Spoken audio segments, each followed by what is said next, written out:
Hey, Fanboy Nation. This is your pal Daffy Duck, and you're watching. We're watching Fanboy. A fanboy, etc. Fanboy Nation. I assume Tom. I'm great. Thanks so much for having us. Hey, Yeah. it's a thrill for me. Us too. No, yeah, thanks for having us. I don't know if they told you, I'm also a PA announcer for minor league baseball and for college baseball. That's awesome. Where do you do that? Softball for Long Beach City College and Golden West College, baseball for Concordia University, and on occasion Vanguard University, and then the backup PAs for the Dodgers minor league team, the Quakes, and the Angels minor league team, the 66ers. Very fun. That's so cool. Amazing. So, sitting here talking about baseball and especially your grandfather, I love the catalyst of the documentary of where they were initially excited to, present these legends at Yankee Stadium. And your grandfather basically says, I'm not dead yet. And he should have been out there with them. So that was actually at the Great American Ballpark in Cincinnati before the 2015 World Series, and Major League Baseball introduced the four greatest living players. It was Hank Aaron, Willie Mays, Johnny Bench, and Sandy Koufax, who are all fantastic. But you're right, I was sitting there with Grandpa Yogi, and the whole "Are you dead and not yet" was very funny and very typical of the way Grandpa spoke. And again, I'm not saying that he should have replaced any of those guys, but I do think that with Yogi Berra still alive and well with 10 World Series championships under his belt, he definitely should have been included amongst the greatest living players, and there should have been 5 of them out on that field. Before we get into the documentary itself, Lindsay, I do want to ask, where does he go from being Grandpa Yogi, up until say 10 years old, 11 years old, and then you start realizing that he's Yogi Berra, baseball legend? Yeah, he doesn't really. It's funny. I keep talking about this.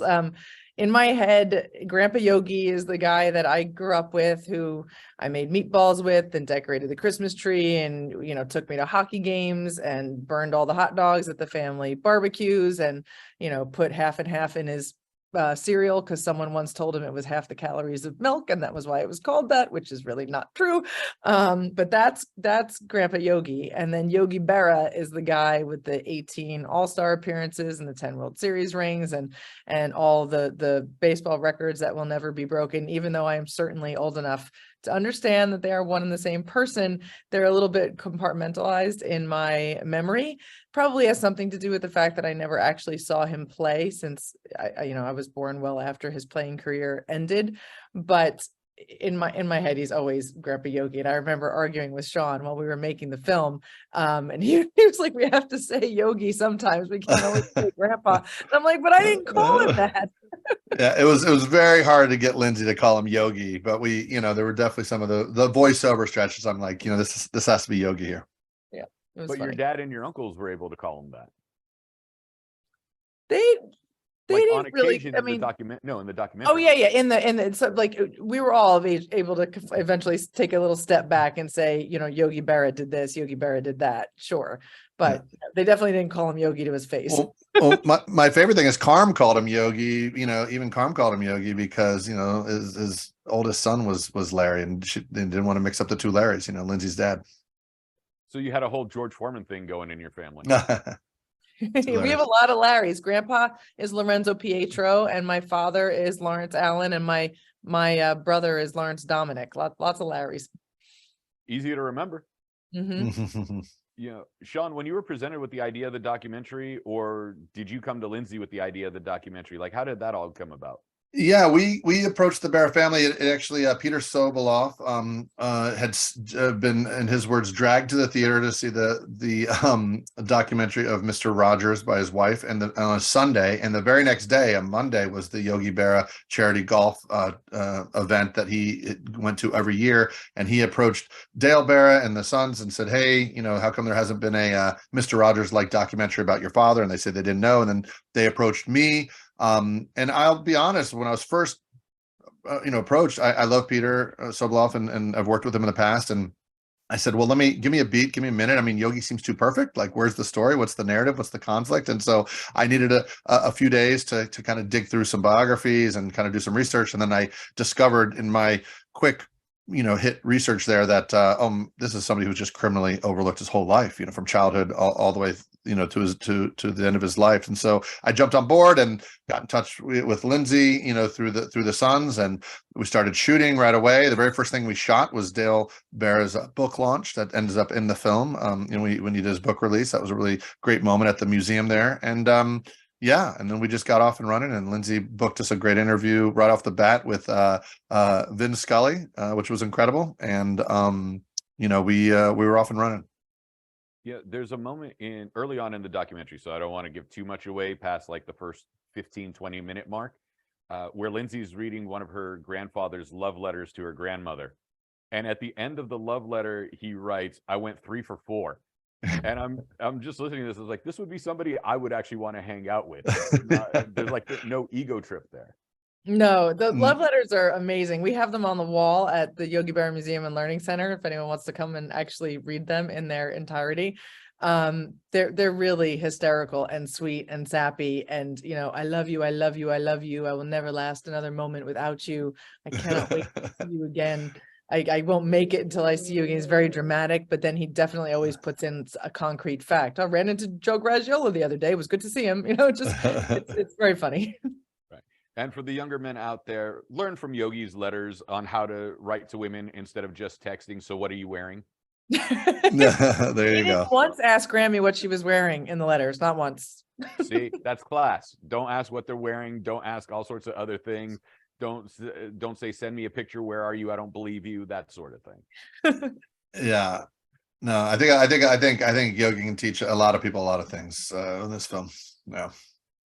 What the Yogiisms that come about in the film, the ones that are real and that sort of like grammatically they don't make sense, but in a spiritual sense they do make sense, versus the artificial ones that people try to attribute to him.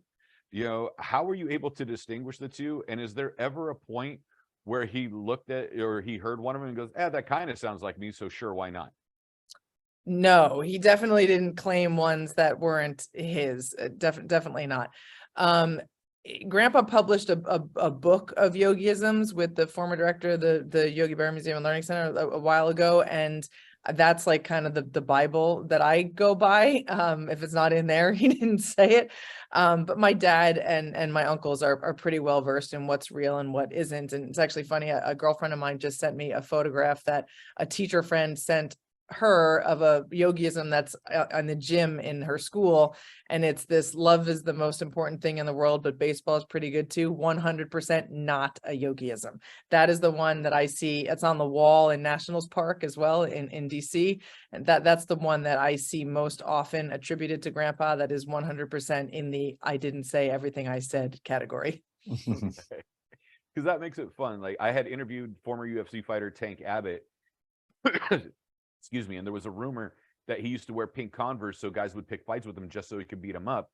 And when I asked Tank that, he thought about it and goes, yeah, that kind of sounds like me. So I didn't know if like that kind of went with your grandfather's thing. Not so much. He didn't make them up. Yeah. Sam, what's your favorite Yogiism that you got to go through while trying to put this documentary together and narrowing it down to a little over an hour and a half? Oh, my favorite? Yeah. Yeah. Oh goodness. Wow. I like the philosophical ones. I think I'm aligned with Lindsay. I mean, he was driving the family and someone said they were lost. He said, yeah, but we're making great time, so like, that's a beautiful one. I think, nobody goes to that restaurant anymore. It's too crowded is a good one. Always go to other people's funerals. Otherwise they won't go to yours. If the world were perfect, it wouldn't be. I mean, I can go on and on. It's deja vu all over again. So I don't know. It's hard to pick one, but I like the ones that are a little more kind of philosophical. But see, that has such a great theological element to it, of going to somebody's funeral and they won't come to you. If you don't go to theirs, they won't come to yours. Like, that gives a whole spiritual realm of, Yep. visiting from the beyond type stuff. Absolutely. Yep. Yeah. When Lindsay, when you sat there and you did these interviews for Sean through everything that's going on, like, how much of it is this joyous memory of your grandparents, and then when does it become like, oh my God, he's not here right now and I wish I could give him a hug moment? I think it's kind of always like that. I'm constantly amazed at how close to the surface all of that emotion still is for me, even though they've been gone for quite a while.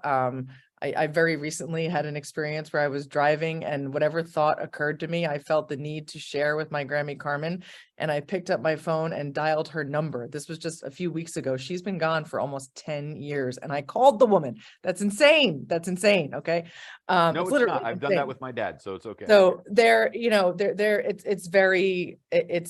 they're very much present for me. So I've seen this movie so many times now. I mean, probably 40 times now, and I still cry. Just the sound of my grandmother's voice is enough to bring tears to my eyes. But at the same time, I do really enjoy talking about them because I want people to know who they were, both of them as people, and I want them to remember them. And there's so much that you can learn from the way Grandpa Yogi lived his life. And I think that's a really important thing for kids today to learn and see that, famous people really can be role models and do the right thing all the time. He really did that. And I think you can learn a lot about the way he lived his life by watching this movie, and you can apply some of that to your own life. And I keep saying, if people just apply a little bit of the way Grandpa lived his life to their lives, the world will be a better place. And that's the legacy that I want for him. And Sean, the thing that everything that goes along with all this, how do you whittle this down from a lifetime of work and not into an 8-part docuseries, but to a one-piece documentary? Well, I'm a big believer in the fiction, or I'm sorry, fiction. Geez, I said the wrong thing there. And nonfiction storytelling and documentary storytelling, and really getting to the authentic kind of truth of who a person is. And so, that was a big part of this for me, is like, how do I tell this authentic story about this incredibly authentic person, but with the constraints of this feature film? We didn't. We didn't want it to drag on and on. I mean, I think there are so many documentaries. I call them these Wikipedia docs. I call them, people are born and then they die and then they do this, whatever, and everything in between. And it's just like, fact. I really want to pack this with as much emotion as possible. And so hopefully that comes through when people watch the film. But, and in order to squeeze out emotion, there's nothing better than the kind of classic 3-act structure, of, kind of a setup, this kind of sort of crisis to catharsis, goes back to Aristotle. I like to say, it's not much has changed, and so finding a way to fit his life into this kind of 3-act structure was something that was a challenge, but exciting. And yeah, some things were left out. I mean, there are some people that were close in his life that weren't necessarily included, and that was not necessarily on purpose, but we just had to make some tough calls along the way. And I'm happy. I'm glad the family has been so supportive of the film, and they feel like I did him right. And I never got a chance to meet Yogi, but I like to think he would have given me the thumbs up. Well, that is all fantastic. And unfortunately, we have run out of time, but I do know that It Ain't Over opens Friday, May 12th in New York and LA. Is this just a limited release, or is it going to go national or straight to VOD? National. I mean, it blasts out to at least 15 markets week 2, and it's going to run in theaters all summer. So, when people ask when they can see it streaming, we just like to say a long time from now, we hope. So, maybe in the fall it'll be streaming, but please get on out to theaters. Bring your family, bring your friends. It's a type film that, people will want to talk about afterwards. I say there's 2 types of films. There's 6 o'clock films and 9 o'clock films. Nothing, 9 o'clock film is great. You can watch it at 9 o'clock, then go to bed. But a 6 o'clock film, you need to watch early because you need the rest of the night to talk about it. And this is definitely a 6 o'clock film. So, bring your friends, bring your family, and enjoy just a great experience in the theater. And you don't have to be a baseball fan to like this movie. It's about Grandpa as a first-generation Italian immigrant, as a veteran of the D-Day invasion. It's about that beautiful love story with my grandmother. You don't need to be a baseball fan to have something to enjoy about this movie. And as Sean mentioned, it's going to be a full national release, and you can go to itaintovermovie.com and see that whole release schedule. Fantastic. Lindsay Berra, Sean Mullen, thank you so much for your time today. Again, Friday, May 12th in New York and LA. Week 2 across the country. This is an absolute fantastic documentary. It's very hard to make me tear up in a film, and you guys were able to. My goal is to make grown men That's it. That's been my goal my whole life, you know. Is to make some just 6'4" or well, 6'3" big mouth behind the mic cry. That's perfect. There you go. There you go. I'm 6'4" Yes. myself, and I've been balling. Yeah, I love it. Thanks for your support. We really appreciate it. No, Thank you so much.